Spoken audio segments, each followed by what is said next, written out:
Well, I'll tell you what, I hope you guys had a happy Thanksgiving last week. This is the Mediokr Best Sports Podcast with Realistic Randy. Thanks for tuning in.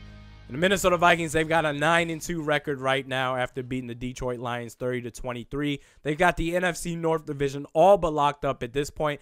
And after beating Detroit at Detroit last week, they got 2 more road games at Atlanta this week and then at Carolina the week after that. And we'll break down this Atlanta Falcons matchup as far as why I do believe this is a coin flip of a game in the truest sense of the phrase for this Minnesota Vikings team. But first, I'm not trying to be a buzzkill. I'm really, really not. I get that there's a legion of Vikings fans out there that they're just ready to pop champagne bottles at this point because of the optimism that they have for this regular season, much like in 2009, which is very valid, by the way.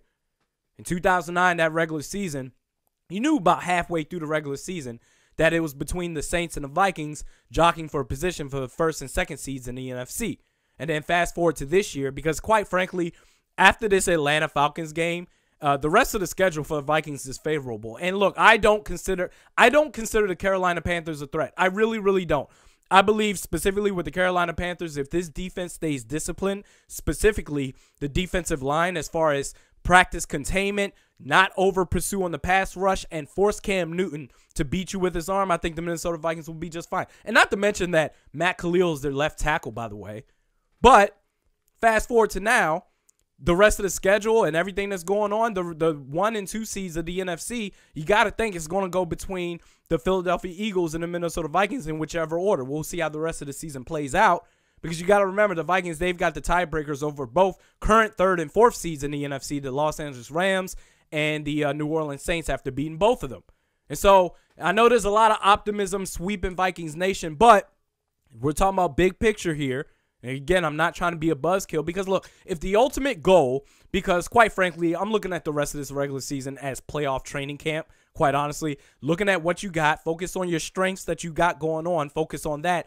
And then if you got some areas of weaknesses that you've got going on, how can you tighten that up to get better heading into the playoffs? Like I said, I'm looking at the rest of this regular season as playoff training camp for this Minnesota Vikings team. But if the goal is to win a championship, if the goal is to win a Super Bowl this year at US Bank Stadium, wouldn't that be something? I have 2 areas of concerns for this Minnesota Vikings team. First, and I'll leave the bigger concern for last. First, let me start with the kicking game. It seems like damn near every game we have throughout this regular season, there's something going on with the kicking game. Whether it's a case of Kai Forbath having a case of the yips, or if it's like the case of last week and off and on throughout this entire season, having line protection when it comes to the kicking game. Now, look, I looked up some stats on teamrankings.com. They do all these, and I'm not a big fan of using stats as your primary argument. I believe as using it as support to your argument. But those out there that's using advanced metrics is, well, this is why I believe LeBron James is the greatest player of all time, because look at all these stats. Look, I believe in using the eye test and using stats to back it up a little bit. You can just see it out there. They're not blocking worth a damn the last couple of games. And Kai Forbath, he has had a case of the yips. But I looked up some stats on teamrankings.com, and this is NFL team field goal block percentage. As far as your special teams goes out there, what's the percentage chance of your field goals getting blocked? Throughout this regular season, the Minnesota Vikings, they're ranked 20th as far as the 20th worst. 20th worst? 12th worst. Sorry about that. They're ranked 20th. They have the 12th worst blocked field goal percentage as far as percentage-wise. 3.5% right now. In these last 3 games, they are tied for second to last with 16.5, damn near 17% of a chance of your field goals getting blocked. That is horrendous out there. They need to get that together because, like I said, I've said this in years past with Blair Walsh.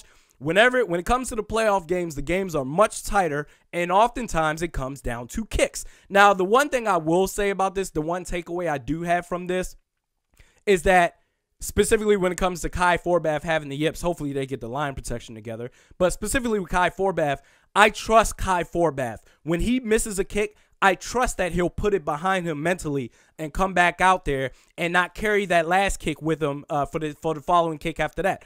Blair Walsh, the issue that he always had, once he missed a kick, oh, you knew it was over. It was finished. It was going to be a spiral down to hell. And by the way, speaking of Blair Walsh, I posted a video on YouTube after that preseason game in which the Vikings played the Seattle Seahawks, and Blair Walsh pointed at Mike Zimmer and the coaching staff and all the players on the sidelines of the Vikings after making a preseason field goal kick, and I called him weak and soft, which he is, because my thing is, when it really mattered the most, you couldn't do the one job that you had. You've been a disaster your entire career. Even in the University of Georgia, you've been a disaster. You had that one rookie year where you were kicking ass, and then after that, you were just a complete dumpster fire. And anyway, fast forward, and I got ripped on that video on YouTube. You can check it out in the archives for yourself. I got ripped to shreds by Seattle Seahawks fanboys out there. And then now you fast forward to now where Blair Walsh has already cost the Seattle Seahawks 2 games in their regular season so far. I haven't heard anything since, but I do trust Kai Forbath to be mentally stronger to come back. And after missing a kick, I do trust him to come back, whereas Blair Walsh, when he get out there, I'll say, oh, he's going to miss this. I guarantee he's going to miss that. So anyway, that's my first concern. My bigger concern, my second concern is, look, as much as we praise Pat Shurmur, the offensive coordinator for the Vikings, for a genius magician of a job that he's done this year, and turning this offensive line, their zone blocking scheme, and getting the most out of Case Keenum, and just these creative play calls that he's got, and he's going to get some head coaching calls, I'm sure. And I hope that we can keep him, quite honestly. If you have to, pay this man as a head coach. Pay him head coaching money to stay in Minnesota as an offensive coordinator. But ultimately, it's his decision. We'll have to see how the rest of this season goes. And then in the offseason, we'll have to see what he does from there. Hopefully, he stays. But as much as we praise Pat Shurmur for being an offensive magician of a coordinator, I have an issue, specifically with these last few games. You've noticed when we get out to a big lead, and even starting out in the game, where they open up the playbook, just all these creative calls. You never know what's coming. I sit back and I'm just like, I don't even know what they're going to do. This is great. This is fantastic. And then once we get a lead, and then once the game gets tight, let's say that if the team starts making a comeback, most notably the Redskins game, and part of that you can blame on Case Keenum for throwing 2 picks, and maybe he got a little conservative on his own. But I've noticed this lately, and specifically too with the Lions game last week. We're up, opening the playbook early in the game, tossing back and forth, and even the running plays were creative. Like they're running to the side, doing like a fake little, not flea flicker. I don't know what that is, where you do like a little draw and then like pitch it to the running back after that. I don't know what that's called, but it's all creative. And then you saw that when the Detroit Lions started to make the comeback after they came back, we were up, I believe, 17 at one point, and the Detroit Lions, they made it a 7-point game. 30-23, and the rest of the possessions that we had at that point, it took me back. It felt like I was in a time machine going back to the Christian Ponder days. Run, pass. And when I say run, pass, I'm talking about 2 runs where you're going just straight up the gut, just saying, oh, let's just run some clock. No creativity involved whatsoever. And then on the third down passing play, where like Christian Ponder back in the day, where it's like, oh man, you hope he can pass it. You could tell that the pressure was on. I don't understand why we do that, because all we're doing is inviting the other team. We're playing not to lose. We're inviting the other team to come back and give them, whether it's plenty of time or not, it's just not smart football. I think when you're playing timid like that, and let's say if the Detroit Lions, if they were to come back, if they were to tie the game up and make it 30-30, then what do? Say, okay, let's open things up again after going 2 or 3 possessions of being extra conservative? I have a serious problem with the late game play calling, whether it's Pat Shurmur or whoever the hell is calling these plays. I'm assuming it's Pat Shurmur. As great as he is for the first 3.5 quarters, they need to be creative for an entire game and not just 3.5 quarters. Because look, that Sunday night football game last week, Green Bay Packers, they traveled to Heinz Field to play the Pittsburgh Steelers, who Brett Hundley had a hell of a game. They tied the game up. I forgot what the score was. But anyway, it's about 1 minute and 27 seconds left that they had. I'm just guesstimating at this point. It was about 1 minute and 20 some odd seconds left. Packers got the ball. And then what did they do? 3 straight run plays and gave the ball back to Pittsburgh with about 30 seconds left after that. And all they did was run. The Pittsburgh Steelers, they moved the ball up the field and hit the game-winning field goal. You can't give these other teams opportunity, because in the playoffs you're playing teams that are arguably just as good as you are. The Atlanta Falcons that we're going to play this coming Sunday. I'll break that down in just a little bit. You know, you got teams like that. New Orleans Saints, if you have to play them again. The Los Angeles Rams, the Philadelphia Eagles with Carson Wentz. You may have opportunities out there where the team may come back, and then you're trying to match quarterback play with quarterback play. And if you take the heat down, and especially for the last couple of possessions, trying not to lose as opposed to trying to win the damn game, and then you let the team come back, because look, all you're doing at that point is putting everything on our defense, saying, all right, defense, bail us out, do what you got to do. But who's to say they're going to be able to do it every single time? They need to be balanced, and whatever it is you're doing for the first 3.5 quarters, do it for the rest of the game instead of just simply handing the ball back. You're basically punting the ball back to them without even trying. Those are my two biggest concerns, the kicking game and late game play calling, because you have little room for error in the playoffs, because one little mistake could change everything, okay? So those are my two biggest concerns. And now, moving on to the Atlanta, and hopefully they fix that up. Hopefully they see that going on, because at this point, I'm just assuming Case Keenum is going to be the quarterback for the rest of the year. I'd like to see Teddy Bridgewater come back, but at this point, you're so far into the season, and Case Keenum, he's done a pretty good job to where, unless he gets hurt or something like that, Case Keenum, I'm assuming he's going to be starting quarterback for the rest of this season. So I hope they work on that. If he's going to be the guy, then let him be the guy. Don't turn him into Christian Ponder. We've seen how that worked before. And even if you're kicking ass for 3.5 quarters, doing that late in games is going to be a recipe for disaster. So anyway, now we're going to break down the Atlanta Falcons matchup that we got coming up this Sunday. But first, we're going to take a quick break. I'm Jay. And I'm Matt of the hashtag NFZ, a.k.a. No Fly Zone, now officially part of the BGC Sports Network. You can also find the show on SoundCloud at soundcloud.com/spell it out, hashtag NFZ, and the Apple Podcast app. Now, let's kick it back over to Realistic Randy and the Mediocre at Best Sports Podcast. So the Minnesota Vikings, they're playing the Atlanta Falcons this Sunday, December 3rd, 10 a.m. Pacific Standard Time. It's going to be at Atlanta. And so, much like the Los Angeles Rams game 2 games ago, I said that, you got to be aware of the big plays. And that's the difference between the Rams and the Falcons, because they both do big plays. That's what their offense is made of. They're going to do about 1 or 2 big plays a game. Is that, at least with the Rams, they're younger. They're still trying to figure themselves out, especially with a new coach and Sean McVay, and Jared Goff in his second year trying to figure himself out even more as he grows. He's having a great season so far. The difference between that and the Falcons, they're seasoned vets. They've been doing this their entire time as long as they've had Matt Ryan. So you've got to be aware of that when it comes to this game. This is a coin flip of a game. I don't know who's going to win this game. I'm not going to be surprised if the Vikings lose this game. And in fact, you look at the rest of the schedule, the gauntlet of the schedule, they've essentially gone. This is the last part of it as far as I'm concerned, as far as the toughest part of the schedule. After that, it's pretty much cake after that. Like I said, I don't believe in the Carolina Panthers, but I wouldn't be surprised if the Vikings lose this game. Much like I said, Harrison Smith, I'd like to see him a lot more in pass coverage in the Rams game. I want to see him 100% in pass coverage in this Falcons game. You can't afford, and look, I get it, Mike Zimmer, he's a defensive wizard. I get all that. And who knows, he probably is thinking the same thing I am. And who am I? I'm just some guy that just watches games. I'm just some fan that get on here and talk sports. I get that. That's fine. But I understand that Harrison Smith, what makes him so great is he's an all-around safety. He can literally do it all.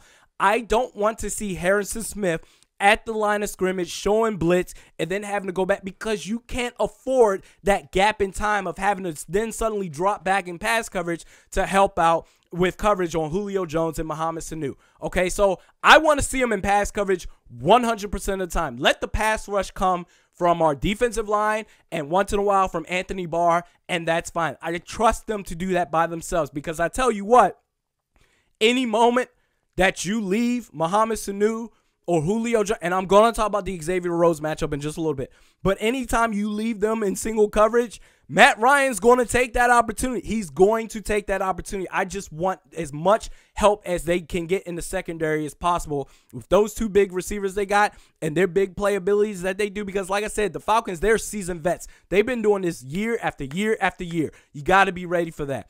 Then when you talk about Xavier Rhodes, I'm really looking forward to this matchup, because when you're talking about, and Xavier, I think he's the best cornerback in the league. And real quick, he gave up 2 touchdowns last week to, what's his name, Marvin Jones, I believe his name is, of the Detroit Lions, the receiver there.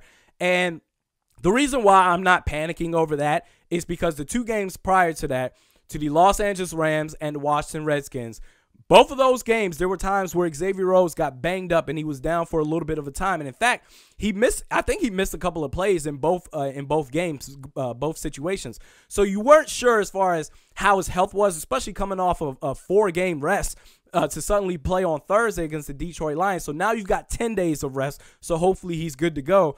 But I tell you what, man, I believe he's the best cornerback in the NFL. And you've seen what he's been able to do against receivers like Antonio Brown and Odell Beckham Jr. and receivers like that. But now this is a whole new test because you're talking about a guy that matches up with him as far as size and strength and physicality is concerned. This is a matchup that I'm looking forward to. And something that I noticed about Xavier Rhodes is that when he's really locked in, and I'm not saying he takes plays off or anything like that. I mean, hell, if you're playing whack quarterbacks, you probably don't even really give a damn, like Deshaun Kaiser of the Cleveland Browns. But when he's going against those top upper echelon receivers, what I see Xavier Rhodes doing, because I always look at whatever's top or bottom of the screen, wherever he's lined up, I focus on him, and I expect him to follow Julio Jones the entire game. Trey Waynes, he's done a good job this year. I don't want him at any point to be guarding Julio Jones. So anyway, whenever you see Xavier Rhodes, when he's locked in, if you notice, pre-snap, before the ball is about to snap, he lines up, and he does this rolling. I do insanity workouts, so they call this speed bags, where you kind of squat down and, basically rotate your hands around like you're doing a speed bag. Xavier Rhodes does that same thing. Like, you can tell he's locked in, ready to go. So I expect a lot of flags to be thrown, quite honestly. Like I said, you got two physical guys going against one another. And then Mohamed Sanu, he's a big receiver too. So Trey Wayne's going to have to do that. So, like I said, Harrison Smith, I want him in pass coverage 100% of the time. I don't want to take any help from the secondary away at the line of scrimmage and then suddenly fake the blitz and then go back, because you can't afford that time with these receivers that they got. And then not only that, everybody's all saying, oh, Case Keenum, he's great, and now that Detroit game, that solidified everything for us. And I tell you what, he's done a very good job. I've been very consistent on that. I've been very wrong about Case Keenum. I thought he was going to be a disaster. He's completely proven me wrong. This is the game that is going to tell me a lot about Case Keenum, because, like I said, the late game play calling against this Atlanta Falcons team, unless you're able to straight up shut them down, which I wouldn't be surprised if they get a big play or two, I firmly believe, in my humble opinion, this is going to be a game where Case Keenum is going to have to stretch the field even more to keep the pace of the flow up. Because when you're talking about, this is a team, like I said, two big receivers. Who knows if Devontae Freeman even comes back. But let's say if our defense falls apart late in the game, or even still, they may still do a pretty good job. But even still, I think on the road too, and like I said, Case Keenum, he's done a good job on the road as well. I believe this is going to be the game where you're going to find out a lot about Case Keenum, because the Atlanta Falcons, they're the red-hot Falcons now. I know they started off slow, but they're red-hot as of lately. They beat the Seattle Seahawks earlier this year. They got a pretty good defense. I know Richard Sherman's out now. I don't remember if Richard Sherman was there for that Atlanta Falcons game, but anyway, the Seattle Seahawks, their defense is pretty good. I think this is going to be the game that tells me a lot about Case Keenum, so we'll just have to see how that goes. Like I said, I wouldn't be surprised if they lose that game, but hey, keep it together. You're going to be out there in Atlanta, and then after that, the rest of the schedule is cake after that. So you'll be fighting for the 1 and 2 seed the rest of this year. Wouldn't it be something if they get home field advantage throughout the playoffs and then end up playing at US Bank Stadium at the Super Bowl? That would be something special. So anyway, we'll put an end to that. Up next, we're going to switch to talk about Lonzo Ball. As far as why everyone thinks he's a bust, and do I think he's a bust? We'll talk about that, as well as elsewhere in sports, everything else that's going on in the sporting world. This is Mediokr Best Sports Podcast with Realistic Randy. We kicking back, let's all just say it's gonna be a good day. We've been grinding, not caring what the time is. When I'm in my town, I'm only chilling with the finest. I've been out here trying to kick it for a minute, but I'm